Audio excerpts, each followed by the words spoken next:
உறவுகள் நாம் நோய் இல்லாமல் வாழ வேண்டுமென்றால் மூலிகைகளின் பயன்பாடுகளை அறிந்து கொண்டு அவற்றை முறையாக பயன்படுத்த வேண்டும். இன்றைக்கு டாக்டர் கௌதமன் அவர்கள் எந்த மூலிகைகளின் பயன்பாடுகளை நம்மிடையே பகிர்ந்து கொள்ள இருக்கிறார் என்பதை கவனிக்கலாம். நிகழ்ச்சியில் அடுத்த பகுதியாக வரவிருப்பது பல்லாண்டு வாழ்ந்திட. அன்பான கலைஞர் தொலைக்காட்சி நேயர்களுக்கு என்னுடைய இனிமையான காலை வணக்கங்கள். இன்றைக்கி நம்ம பார்க்கக்கூடிய தாவரத்துடைய பெயர் வீரணம் அப்படின்னு சொல்லக்கூடிய ஒரு தாவரம். இந்த வீரணத்துடைய இலைகள் பார்த்திங்கன்னா பார்ப்பதற்கு சூலாயுதத்தை போலவே இருக்கும். முதல் இலை முன்புறம் கூர்மையாகவும் 2 இலைகள் இருபுறம் கூர்மையாகவும் இருக்கும். ரொம்ப பெக்யூலியரியாக பார்ப்பதற்கே வித்தியாசமான தோற்றத்தை கொண்டிருக்கக்கூடிய ஒரு இலையை கொண்டிருக்கக்கூடிய ஒரு மரம் அது. இது பெருமர வகை தாவரம் சொல்லுவோம். பார்த்திங்கன்னா ஒரு 100 வருடம் 120 வருடம் வளரக்கூடிய ஒரு பெரிய மர வகை தாவரம் இந்த வீரணம். இந்த வீரணத்தை பொறுத்தவரையிலும் ஹைப்போதைராய்டிசம் அப்படின்னு சொல்லக்கூடிய அந்த தைராய்டு நோய்க்கு குணத்தை ஏற்படுத்தக்கூடிய ஒரு மிகச்சிறந்த மருந்து என்றால் மிகையாகாது. ஏன்னா இன்றைக்கு பார்த்திங்கன்னா 6 பேர் இருக்கக்கூடிய ஒரு குடும்பத்தில் சராசரியாக ஒருவருக்காவது இந்த ஹைப்போதைராய்டிசம் அப்படிங்கிற ஒரு நோய் இருக்கிறது. ஒரு காலத்தில் பெண்களுக்கு மட்டுமே அதிகமாக கொண்டிருந்த இந்த நோய் இன்றைக்கு ஆண் பெண் குழந்தைகள் அனைவரையும் பாதிக்கக்கூடிய ஒரு பிரச்சனையாக இருக்கிறது. அதைவிட முக்கியமானது அப்படின்னு பார்த்திங்கன்னா உடல் எடை அதிகரிக்கும் போது, குறிப்பாக குழந்தைகளுக்கு திடீரென்று அவர்களுடைய உடல் எடை அதிகரிக்கும் போது அது நாம் சந்தோஷப்படக்கூடிய ஒரு விஷயமாக பெரும்பாலும் இருப்பதில்லை. குறிப்பாக அதற்குள்ள காரணம் என்னன்னு பார்த்திங்கன்னா குழந்தைகளுக்கு கூட இந்த ஹைப்போதைராய்டிசம் வரக்கூடிய வாய்ப்புகள் மிக மிக அதிகமாகி கொண்டே இருக்கிறது.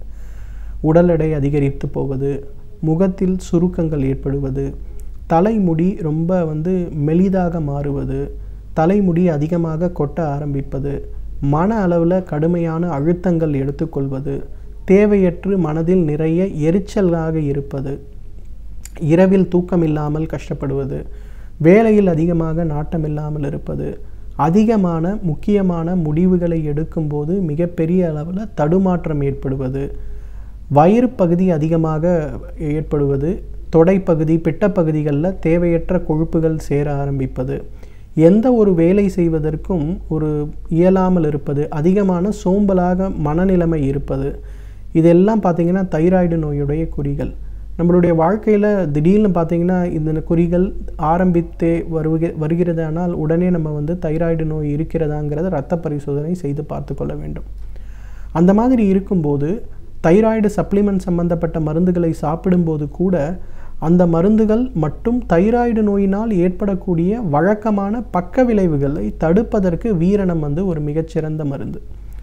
இந்த வீரணம் மரத்துடைய மரப்பட்டையை எடுத்து 200 மில்லி தண்ணீருக்கு 10 கிராம் அளவுக்கு இந்த மரப்பட்டையை இட்டு நன்றாக கொதிக்க வைத்து அதை காலை ஒரு முறை உணவுக்கு முன்பு, இரவு ஒரு முறை உணவுக்கு முன்புங்கிற மாதிரி சாப்பிடணும்.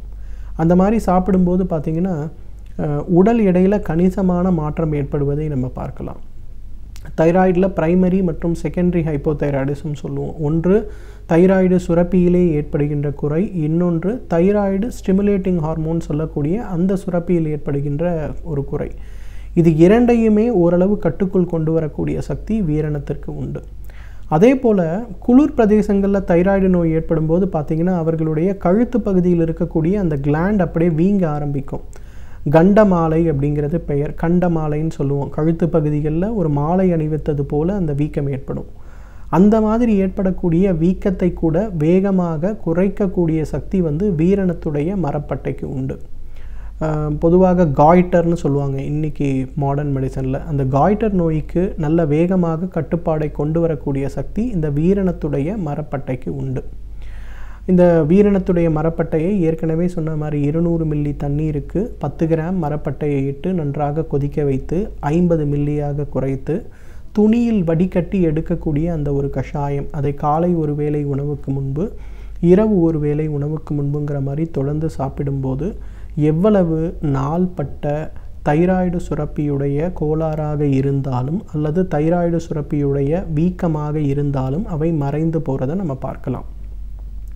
அதே போல் வீரணத்துக்கு இருக்கின்ற இன்னொரு முக்கியமான குணம் என்னன்னு பார்த்திங்கன்னா ப்ராஸ்டேட் என்லார்ஜ்மெண்ட்டுன்னு இன்றைக்கி சொல்லக்கூடிய ஆண்களுக்கு ஏற்படுகின்ற அந்த ப்ராஸ்டேட் என்லார்ஜ்மெண்ட்டை மிக வேகமாக குறைக்கக்கூடிய சக்தியும் உண்டு. பொதுவாக 45 வயதுக்கு மேலே ஆகும்போது சிறுநீர் கழிக்கும்போது பார்த்திங்கன்னா சிறுநீர் செல்கின்ற வேகத்தில் ஒரு குறைவு ஏற்படுவதை நம்ம உணர முடியும்.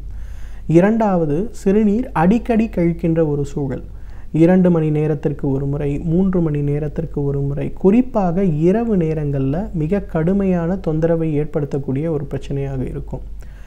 பொதுவாக எந்த விதமான கெட்ட பழக்கமும் இல்லாமல் அதிக உடற்பயிற்சி மற்றும் நீர் அருந்தக்கூடியவர்களுக்கு புற்றுநோய் ஏற்படுவது பெரும்பாலும் இந்த ப்ராஸ்டேட் என்லார்ஜ்மெண்ட்லேருந்து ஏற்படக்கூடிய ஒரு பிரச்சனையாகத்தான் இருக்கும். ப்ராஸ்டேட் என்லார்ஜ்மெண்ட்டுன்னு கண்டறிந்த உடனேயே வீரணத்திலிருந்து எடுக்கக்கூடிய மரப்பட்டையை காலை ஒரு வேளை உணவுக்கு முன்பு, இரவு ஒரு வேளை உணவுக்கு முன்புங்கிற மாதிரி தொடர்ந்து சாப்பிடும்போது எவ்வளவு நாள்பட்ட ப்ராஸ்டேட் என்லார்ஜ்மெண்ட்டாக இருந்தாலும் அது வேகமாக சுருங்கி வருவதை நம்ம பார்க்கலாம். மிக முக்கியமாக சிறுநீரில் ஏற்படுகின்ற அந்த ஸ்லோனஸ்ன்னு சொல்லுவோம், ரெடியூஸ்டு ஸ்பீடுன்னு சொல்லுவோம், அந்த மாதிரி இருக்கக்கூடிய தொந்தரவு குறைவதையும் பார்க்கலாம். இரவு நேரங்களில் அடிக்கடி சிறுநீர் கழிக்க வேண்டிய உபாதைகள் இல்லாமல் இருப்பதையும் நம்ம பார்க்க முடியும். அதைவிட மிக மிக முக்கியமானது பார்த்திங்கன்னா, இந்த ப்ராஸ்டேட் என்லார்ஜ்மெண்ட் ஏற்படும் போது காரணமில்லாத மலச்சிக்கல் ஏற்படும். நிறைய ஆண்களுக்கு பார்த்திங்கன்னா இன்றைக்கு அந்த மலச்சிக்கல் அப்படின்றது நிறைய மலமிளக்கிகளை சாப்பிட்டால் கூட அது ஒரு மெக்கானிக்கல் ப்ராப்ளம். ஏன்னா அது போய் மலப்புழையில் அழுத்தத்தை கொடுப்பதனால் மலப்புழை சுருங்கி அதனால் மலம் சரியாக செல்ல முடியாத ஒரு சூழல் ஏற்படும். இது வந்து ப்ராஸ்டேட் ட்ரிவன் கான்ஸ்டிபேஷன் சொல்லுவோம். அந்த மலச்சிக்கலை குறைப்பதற்கு கூட வீரணத்திற்கு சக்தி உண்டு. பொதுவாக ப்ராஸ்டேட் என்லார்ஜ்மெண்ட்டினால் ஏற்படக்கூடிய மலச்சிக்கலுக்கு ப்ராஸ்டேட் இந்த வீரணத்திலிருந்து எடுக்கக்கூடிய அந்த ஒரு கஷாயம், அதில் ஒரே ஒரு தேக்கரண்டி சுத்தி செய்யப்பட்ட விளக்கெண்ணெயை கலந்துருவோம்.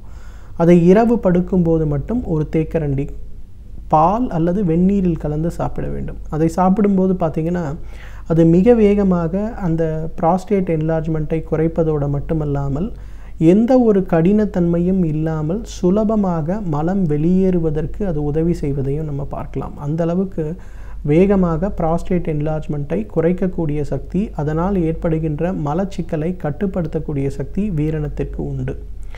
நிறைய பெண்களுக்கு பார்த்திங்கன்னா இன்றைக்கு குறிப்பாக ஒரு 38 வயதுக்கு மேலே ஆகும்போது தொடை பகுதிகளில் அதிகமான கொழுப்பு சேர்வதை நம்ம பார்க்கலாம்.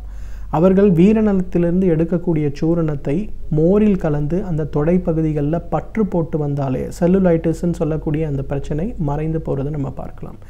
எனவே நேர்களே, தைராய்டு சம்பந்தப்பட்ட நோய்களுக்கும் காய்டர் சம்பந்தப்பட்ட தைராய்டு சுரப்பியுடைய வீக்கத்திற்கும் ப்ராஸ்டேட் என்லார்ஜ்மெண்ட் சம்பந்தப்பட்ட பிரச்சனைகளுக்கும் செல்லுலைட்டிஸ்ன்னு சொல்லக்கூடிய மெனோபாஸ் நேரங்களில் பெண்களுக்கு ஏற்படுகின்ற தொந்தரவுகளுக்கும் இயற்கை கொடுத்திருக்கின்ற மிகச்சிறந்த அருமருந்து இந்த வீரணம். தகுந்த மருத்துவ ஆலோசனையின் பேரில் சரியான முறைப்படி இதை உபயோகப்படுத்தினோம்னா நம்மாலும் பல்லாண்டு காலம் ஆரோக்கியமாக வாழ்ந்திட முடியும்.